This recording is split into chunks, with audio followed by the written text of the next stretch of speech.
क्या कोई सर्वदलीय बैठक हुई है? अभी तक कोई सर्वदलीय बैठक नहीं हुई है।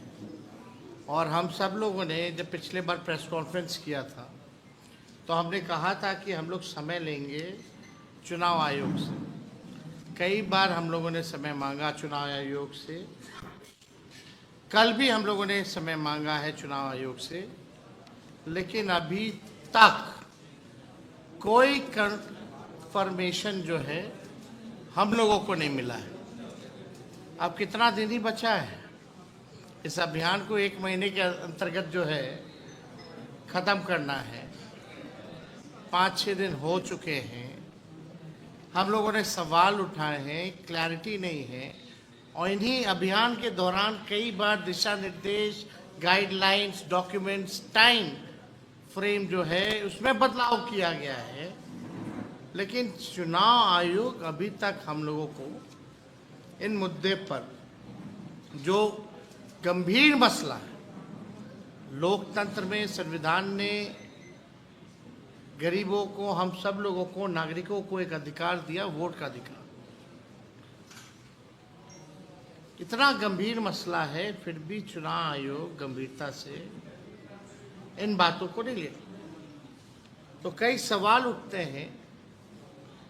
जो 11 डॉक्यूमेंट्स जो चुनाव आयोग मांगे हैं उस पर भी हम एक एक करके आप लोगों के समक्ष रखेंगे। वो 11 डॉक्यूमेंट्स क्या क्या हैं और कितने % हमारे बिहार के लोगों के पास है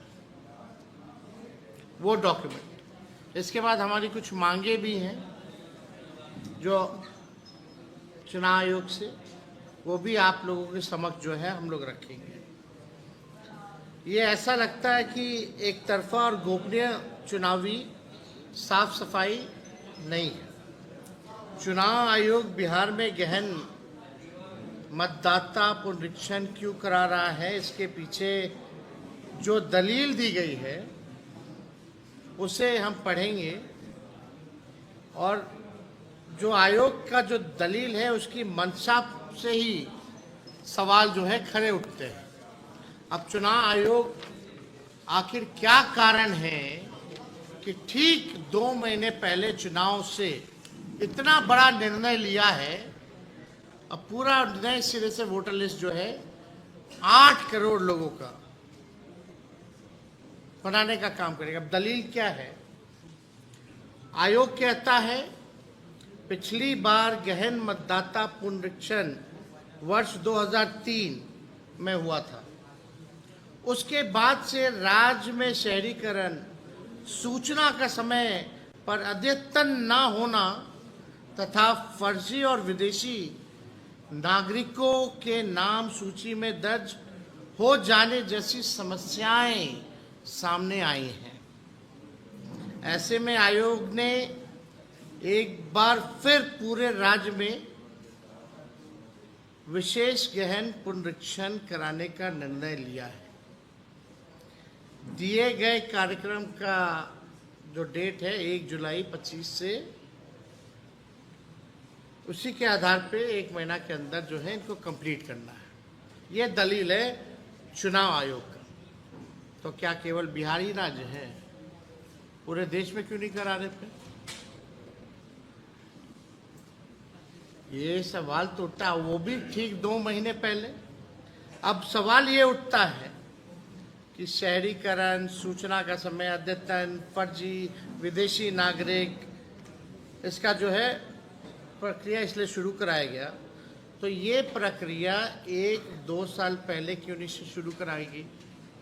जब लोकसभा का चुनाव ही खत्म हुआ था उसके बाद से ये प्रक्रिया शुरू कर लिया। अगर आपको लग रहा था कि 2003 के बाद 2025 में फर्जी वोटर्स अगर आ गए हैं तो इस प्रक्रिया को 1-2 साल पहले ही शुरू कर लेना चाहिए था, तो किसी प्रकार का अफरा तफरी नहीं होती। अभी सब लोग हड़बड़ाए हुए हैं, सब लोग कंफ्यूजन में हैं।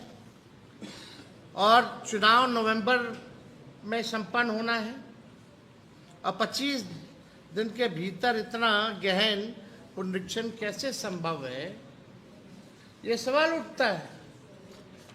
दूसरा, आयोग कह रहा है कि बीएलओ 3 बार, महत्वपूर्ण है, बीएलओ 3 बार मतदाता के निवास स्थल पर जाएंगे। अगर बताए गए पते पर मतदाता नहीं मिलेंगे तो उसका नाम वोटर लिस्ट से हटा दिया जाएगा। मतदाताओं को गहन पुनरीक्षण के लिए भौतिक रूप से उपस्थित रहना पड़ेगा, यानी फिजिकली उपस्थित रहना पड़ेगा। आयोग के इस नियम का शिकार वो कौन कौन लोग होंगे? जो लंबी या छोटी अवधि के लिए घर से दूर रोजी रोटी कमाने जाते हैं, मजदूरी करने जाते हैं, अलग अलग शहरों में नौकरियां करते हैं, कहीं गार्ड की नौकरियां कर रहे हैं, कहीं किसी के घर पे काम कर रहे हैं, कहीं पंजाब में किसी का खेत देखने का काम कर रहे हैं। तो ये लोग जो है शिकार बनने जा रहे हैं। ऐसे लोग चुनाव के समय आते हैं और अपना वोट भी डाल के जाते हैं। जो भी पलायन करता है, लेकिन वोट के समय वो लोग वापस आते हैं और वोट डाल करके जाते हैं। अब जो लोग छुट्टी पलायन में जो लोग किया हुआ है, लगभग 3 करोड़ से भी अधिक लोग जो हैं बिहार से पलायन करते हैं। यानी सीधा उनका अगर फिजिकल रूप से नहीं रहेंगे तो उनका वोटर लिस्ट से नाम जो है काट दिया जाएगा। और ज़्यादातर मजदूर कौन है या पलायन के लिए कौन बाहर लोग जाते हैं? आदिवासी जाते हैं, दलित जाते हैं, पिछड़ा अल्पसंख्यक समाज के लोग ही ज़्यादा जो है बाहर जाते हैं। तो टारगेट समझ जाइए कि ये कहाँ जो है किया जा रहा है।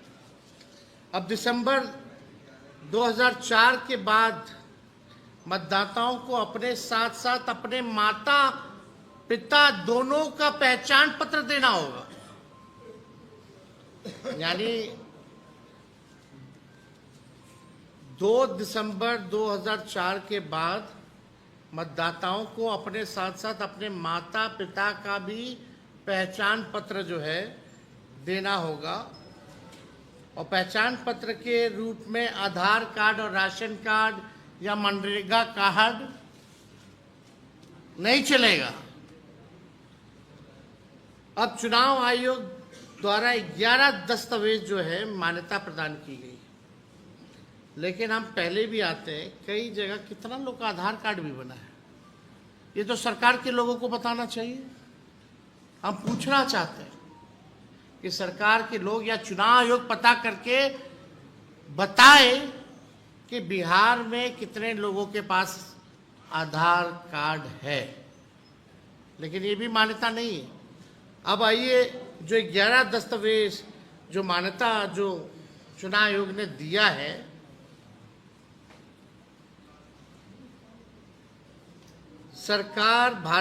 बिहार सरकार और भारत सरकार से सवाल पूछना चाहते हैं कि इन 11 जो दस्तावेज हैं, उन दस्तावेजों का प्रतिशत में बताइए कि कौन कौन सा दस्तावेज कितने कितने बिहारियों के पास है। पहला, भारत सरकार, राज्य सरकार एवं पब्लिक सेक्टर उपक्रमों में कार्यरत कितने प्रतिशत कर्मी हैं और कितने प्रतिशत कर्मियों के पास कोई I card, pension, payment order है। आखिरा ये हम चाहते हैं बिहार सरकार और भारत सरकार बताए। 1/7/1987 के पूर्व सरकारी स्थानीय प्राधिकार, बैंक, पोस्ट ऑफिस, LIC एवं पब्लिक सेक्टर उपक्रमों द्वारा निर्गत आई कार्ड, प्रमाण पत्र, दस्तावेज कितने प्रतिशत लोगों के पास है। सक्षम प्राधिकार द्वारा निर्गत जन्म प्रमाण पत्र कितने प्रतिशत लोगों के पास है। ये भारत सरकार, बिहार सरकार बताए कि कितना परसेंटेज है भाई। बिहार में कितने प्रतिशत लोगों के पास पासपोर्ट है, हम लोग जानना चाहिए। बिहार में कितने प्रतिशत लोगों के पास मान्यता प्राप्त बोर्ड अथवा विश्वविद्यालयों द्वारा निर्गत मैट्रिक शैक्षणिक प्रमाण पत्र है? बिहार में कितने प्रतिशत लोगों के पास स्थायी आवासीय प्रमाण पत्र है? बिहार में कितने प्रतिशत लोगों के पास वन अधिकार प्रमाण पत्र है? बिहार में कितने प्रतिशत लोगों के पास सक्षम प्राधिकार द्वारा निर्गत ओबीसी, एससी, एसटी जातीय प्रमाण पत्र है? जातीय सर्वेक्षण में सबको जातियों की संख्या पता है, क्या उतने जातीय प्रमाण पत्र निर्गत हैं? तो सरकार जो है बताए। कितने प्रतिशत नेशनल रजिस्टर का सिटीजन्स में पंजीकृत है? राज्य सरकार और भारत सरकार बताए। कितने प्रतिशत राज्य सहेगा नहीं कि इनको कहां भेजेगी? ये बहुत गंभीर मामला है। ये कई सवाल उठाता है और आश्चर्य की बात है कि चुनाव आयोग को समय नहीं है हम लोगों को समय देने के लिए, बल्कि ये काम कार्यक्रम शुरू करने से पहले ऑल पार्टी मीट बुलानी चाहिए थी, सबको कॉन्फिडेंस में लेना चाहिए था, सबकी राय को लेना चाहिए था, तब जो है नए सिरे से वोटर लिस्ट की प्रक्रिया शुरू करते, सब लोग सहयोग करते। कौन चाहता है कि भाई फर्जी वोटर हो? कोई दल नहीं चाहता फर्जी वोटर हो। और ये जिम्मेवारी तो आपके पास है। तो 2003 से 25 क्यों लगा भाई? और आपका तो रेगुलर कार्यक्रम चलता ही रहता है। हर साल वोटर जुटते हैं, कटते हैं। जिनकी मृत्यु होती है उनका नाम कटता है, जो 18 साल के होते हैं उनका नाम जुटता है। ये तो प्रक्रिया लगातार चलती रहती है। तब भी आपको लग रहा है कि यहां बड़े पैमाने पे हुआ है, तो वही वोटर हुआ। लोकसभा में चुनाव दिया था और नरेंद्र मोदी जी प्रधानमंत्री बने, तो यानी वो फर्जीवाड़ा मानिए। फिर फर्जीवाड़ा जो लोकसभा का चुनाव हुआ था। तो बहुत सारे सवाल जो है वो उठता है। वोटर बनने के लिए तो आप समझ जाइए किसका नाम बचेगा, कटेगा। हर घर के सभी मतदाता, चाहे वो घर पर हो या माइग्रेटेड हो, का गणना के साथ संकलन करने वाले आवश्यक डॉक्यूमेंट की हार्ड कॉपी या फोटो कॉपी तो उसके पास घर पर होगी नहीं। मान लीजिए जिसके पास डॉक्यूमेंट भी है, क्या उसके घर पर फोटो कॉपी या हार्ड कॉपी होगा? होगा नहीं तो कराएगा कौन? यानी वोटर पे खर्चा बढ़ेगा। और ये नहीं, आपको व्हाइट बैकग्राउंड में पासपोर्ट साइज फोटो भी चाहिए, साइज भी बताया गया है। जब बीएलओ आएंगे तो उनको देना पड़ेगा। अब कितना गरीब के पास फोटो है भाई? गांव देहात जाइए तो मांगिए तो व्हाइट बैकग्राउंड में फोटो। ये व्यवस्था तो इलेक्शन कमीशन को करना चाहिए। ये गरीब अपना पैसा लगा करके खाने को पैसा नहीं है, रोजी रोटी नहीं है, अब फोटो कौन रखता है घर पे? अब कहां कहां खिंचवाइले चलेगा बाढ़ में, जहां डूब रहा है लोग गरीब। ये व्यवस्था तो इलेक्शन कमीशन को करना चाहिए ना। बिना व्यवस्था किए हुए, बिना कोई तैयारी के ये लोग कूद गए। ये तो पहली बार ऐसा हो रहा है। ये तो बड़ा चिंता का जनक है। वोट का ही अधिकार छीन लोगे तो बचेगा क्या गरीबों के पास?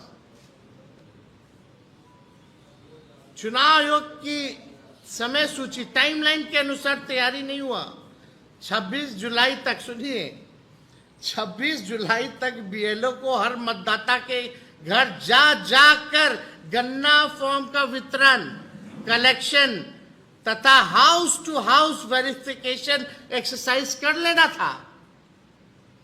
कब से? 26 जुलाई तक ये सारा जो है कर लेना है। और हम आपको बता दें 6 दिन हो गया है। 6 दिन बीत जाने के बाद भी हम दावे के साथ कह रहे हैं 99.99% जगह यह प्रक्रिया शुरू भी नहीं हुई है, यानी बचे 19 दिन। अब 19 दिन में कहां से हो पाएगा भाई? लेकिन इसमें चौंकाने वाली बात आ रही है, गरीबों का वोटर लिस्ट से नाम हट रहा है और सत्ताधारी दल एनडीए चुप क्यों बैठी हुई है? क्या उनको, एनडीए के लोगों को चिंता नहीं है कि वोटर लिस्ट इतने पैमाने पे वोटरों का नाम कटेगा, डॉक्यूमेंट नहीं है लोगों को? ये कैसे 19 दिन में पूरा होगा? हम लोगों ने जाति आधारित गणना कराई, बिना डॉक्यूमेंट मांगने घर घर जाकर के खाली फॉर्म भरना था, उसमें 9 से 10 महीना लगा। अब तो बचा 19 दिन, 6 दिन बीत गया, अभी भी 99.99% जगहों पे ये कार्य भी शुरू नहीं किया गया। अब बच्चा 17 दिन में कहां से करा लेगा भाई ये लोग? बिहार में मॉनसून ने गति पकड़ ली। कल कितना बारिश हुआ। हम लोग अपना जान बचाएगा कि इलेक्शन कमीशन को फॉर्म देगा। अधिकारी लोग अपना लोगों के जान, आपदा बचाने के लिए, आपदा में लोगों को बचाने के लिए लगे रहेंगे, राहत देने में लगे रहेंगे कि उनसे फोटो मांगेंगे, ला फोटो, अपना माँ बाप का लाओ सर्टिफिकेट। क्या हो रहा है भाई? 73% आपको पता है बिहार फ्लड से प्रभावित रहता है, जो इलाके हैं। अधिकांश वही लोग गरीब पाए जाएंगे, दलित, अति पिछड़ा अल्पसंख्यक लोग। बिहार एक लौता ऐसा राज्य है जिसके एक भाग में बाढ़ तो दूसरे में सुखाड़ रहता है। यहाँ का प्रशासन 15 जून के बाद फ्लड फाइटिंग का काम जो है शुरू कर देता है, बाढ़ से बचाव और राहत में ही लग जाता है। अगर ये लोग चुनाव आयोग की इस प्रक्रिया में लग गए तो उनकी सुरक्षा कौन करेगा, मेरा ये सवाल है। ये हर 15 जून के बाद लोग लगते हैं और हमारे मुख्यमंत्री तो कहते हैं कि आपदा में जो खजाना का पहला अधिकार जिसको होता है वो आपदा के पीड़ितों को मिलता है।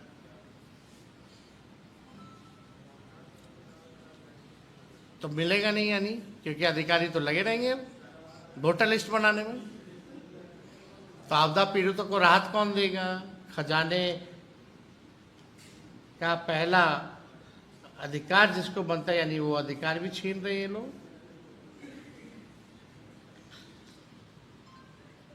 भारत निर्वाचन आयोग सूत्रों के हवाले से खबर चलवाता है, सूत्रों के हवाले से।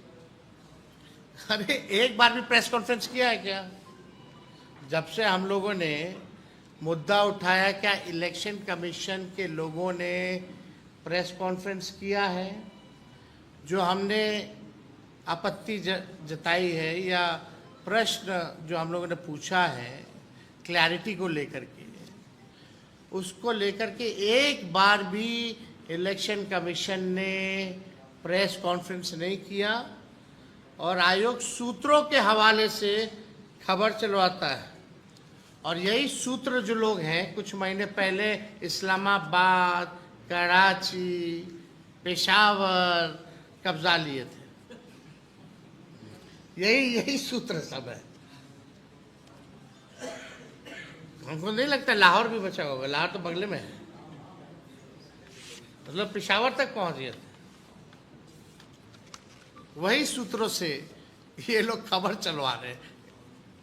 ये काम कौन करता है? अब तो लगता है कि इलेक्शन कमीशन का कंट्रोल ही नहीं रहेगा। अरे हमारे कई अधिकारी हैं जान पहचान, वो बोलता है संभव है, हो ही नहीं सकता, वो तो ऊपर से आदेश है। लोग डरे हुए हैं यहाँ, कि जाने वाले हैं, जाने वाले हैं, जाने वाले हैं, कुछ करना है, बचेगा नहीं, बचेगा नहीं कुछ इन लोगों का। लूट का टाइम इज गेटिंग ओवर। जो लूट कर रहे हैं ये लोग बिहार में, रिटायर्ड अधिकारी के साथ मिल करके, जो टीम है इनका भूजा पार्टी वाला, टाइम इज गेटिंग ओवर। 2 महीना और है। एक्सटेंशन कैसे मिलेगा? तो वोटर लिस्ट कम करो, उनका वोटर खत्म करो, गरीब को वोटर लिस्ट से निकालो। यही काम में जो है लोग लगे हुए हैं।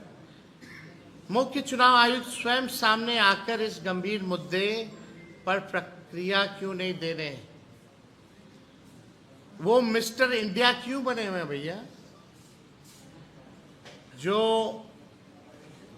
मुख्य चुनाव आयुक्त हैं, एक लौता चुनाव केवल बिहार में, कम से कम अब तो आके जवाब दे दीजिए बॉस। मिस्टर इंडिया मत बनिए आप,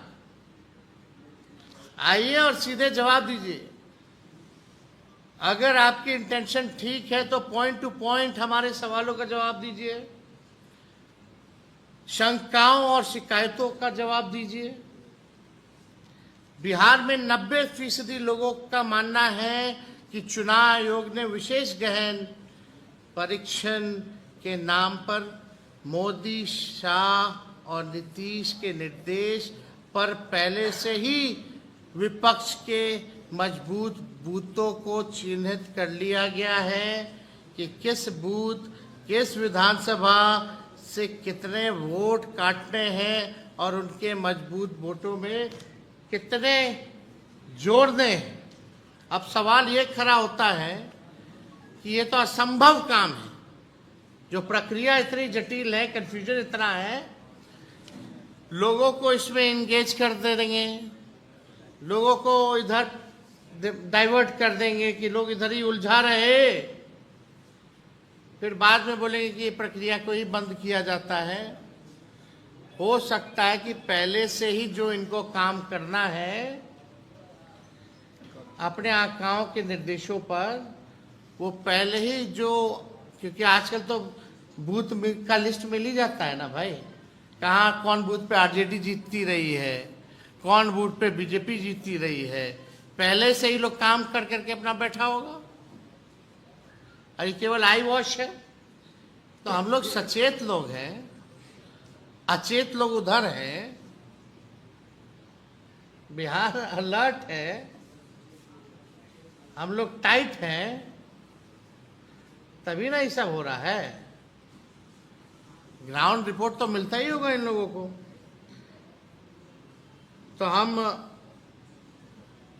कहना चाहते हैं कि हमारे पास 2014 वाली भी सूची है, और जनवरी माह में जो इन लोगों ने पब्लिश किया था, प्रकाशित लेटेस्ट जो सूची, वो भी हम लोगों के पास है।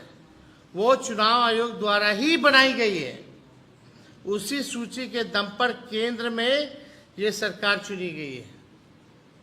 हम कैसे सतर्क हैं ये पता चल जाएगा, लेकिन इनकी गुंडागर्दी हम लोग चलने नहीं देंगे। हम लोग को पहले से ही पता था कुछ ना कुछ करेगा। इन लोगों को नहीं लग रहा था कि इतना सचेत ही लोग रहेगा। अब पिछले बार 20 में भी यही लग रहा था, ये लोग कुछ तैयारी नहीं होगी तेजस्वी की। कितनी हालत टाइट रही, कितनों का हवा निकल गया, सब पता है। और बिहार में चुनाव बिहार के मुख्यमंत्री के फेस पे थोड़ी हो रहा है, कूद कूद करके प्रधानमंत्री के चेहरे पे हो रहा है। ये लड़ाई बिहार की जनता और प्रधानमंत्री के बीच है। हिसाब मांग रही है बिहार की जनता 20 साल का और 11 साल इनके केंद्र के सरकार का। जवाब देना पड़ेगा मोदी जी। आपको बिहार के लोग सत्तू भी खिलाएंगे, लिट्टी भी खिलाएंगे, चोखा भी बनाना सिखाएंगे, लेकिन बिहार के सवाल का जवाब आपको देना पड़ेगा। अब हमारी कुछ मांगे हैं, अब बहुत ही 5 मांगे हैं मात्र। निर्वाचन आयोग तत्काल सभी भ्रमित आदेशों को रद्द करें और एक दिन स्पष्ट दिशा निर्देश जारी करें। हर हफ्ता, हर बार जो है बदलाव के वैकल्पिक जांच कराई जाए। ये बहुत 5 प्रैक्टिकल मांगे हैं और हमको नहीं लगता इन मांगों को मानने में चुनाव आयोग को कोई दिक्कत होगी। ये बिल्कुल एकदम प्रैक्टिकल मांगे हैं। ये सिर्फ नाम की लड़ाई नहीं, ये वजूद की भी लड़ाई है। उसलिए लोकतंत्र में सबकी भागीदारी होनी चाहिए, चयनित वर्ग की नहीं होनी चाहिए। लोकतंत्र में सबकी भागीदारी होनी चाहिए, ना कि केवल चयनित लोगों की भागीदारी होनी चाहिए। तो इस विषय से पर हम चाहेंगे कि हमारे साथ कांग्रेस के अध्यक्ष भी यहाँ साथ में हैं और इस